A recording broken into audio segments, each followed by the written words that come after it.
سلام كما يتصنحوتا فتواتن كبراتن تخطاتل تدبي تي في نساعد زدالنا لكم حصرتن اواناون زيناتات حزنا لكم قريبنا لنا كتكتاتلنا عدمنايو بكندي ارستنت بتاتهم كنفلم بيت مغرب فصام مسرح منግስት ትግራይ ትልምኽለተሽን 19 ዓመተ ምህረት ጸዲቁና ብስራሕ ክሳብ ዘአቱ ትኩረት ተዋሂቦም ክፍጸሙ አብዝግቡ መደባት ዘትዮም ብሔራዊ ፈተና ሻምናይ ክፍሊ ሰነ 3218 ዓመተ ምህረት ከም ዝጅመር ተገሊጡ ሶማሊያው ዳኛ ኩዕሶ እግሪ ንዋንጫ ዓለም ናብ አሜሪካ ከያአቱ ተኸልኪሉ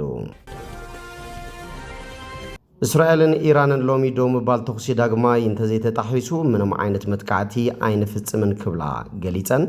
ናብ ዝርዝሩ ሰጊርና ለና ምሳለታው ዜናታት ቢንያም ሐድሽ ሰናይ ምክትታል ቤት ምኽር ፈጻም ስራሕ መንግስት ትግራይ ትልምኽለተሽን 19 ዓመተ ምህረት ጸዲቁን ኣብ ስራሕ ክሳብ ዘአቱ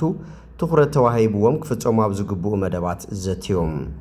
ቤት ምኽር ፈጻም ስራሕ ብሓደ ሰነ 2018 ዓመተ ምህረት ኣብ ዘካየደ ኣኼባ ንኹሉ መደባት ገዛእ ለዓላውነትና ንምኽባር ዝውገኑ መደባት ምዃኖም ብምንጻር ብትኩረት ክፍጸሙ ኣብ ዝግባእ መደባት ዘትይሎም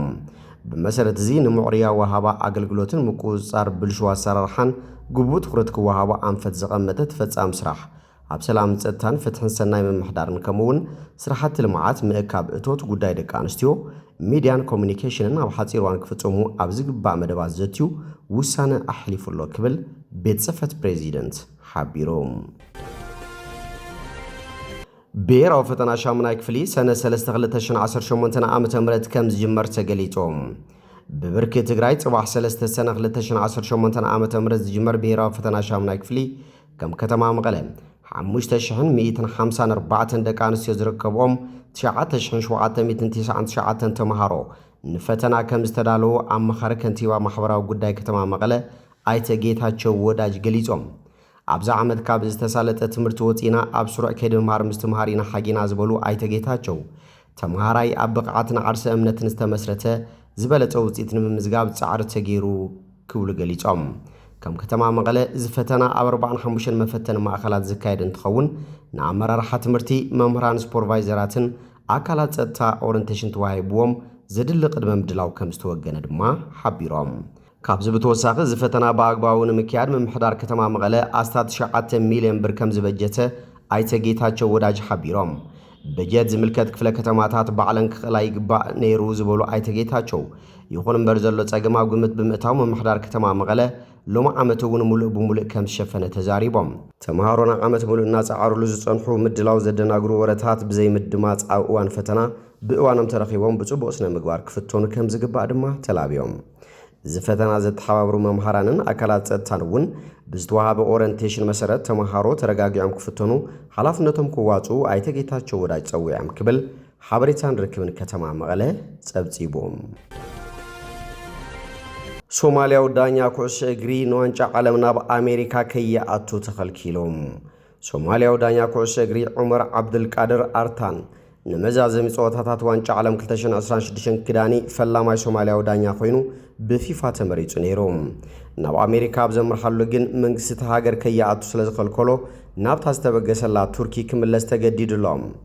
ብፌደሬሽን ኩዕሶ እግሪ ኣፍሪቃ ካፍ ካብ ኣፍሪቃውያን ዳያኑ ዝበለጸ ዳኛ ዓመት 2025 ኮይኑ ዝተመረጸ ዑመር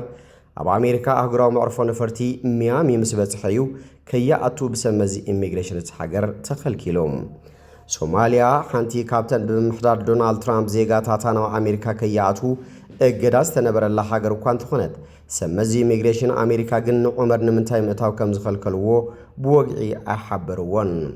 ፊፋ እውን ምስ ሰመዚ ኣሜሪካ ድሕሪ ምዝራብ ድሮ ነቲ ዑመር ዓብድልቃድር ኣርታን ክዳንዮ ሰሪዑሉ ዝነበረ ጸወታታት ካልእ ዳኛ ክምደበሉ ተገዲድሎም ፊፋ ኣብ ዘውፅኦ መግለጺ ዑመር ዓብድልቃድር ናብ ኣሜሪካ ከይኣቱ ስለዝተኸልከለ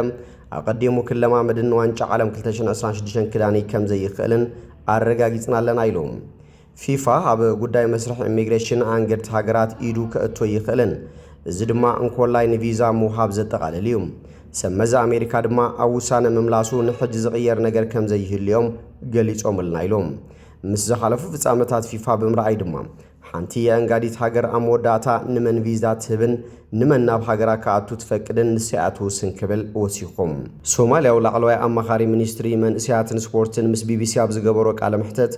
ዑመር ዓብድልቃድር ሕጋዊ ሰነዳት ሒዙ ናብ ኣሜሪካ ከም ዝኸደ ኣረጋጊጹ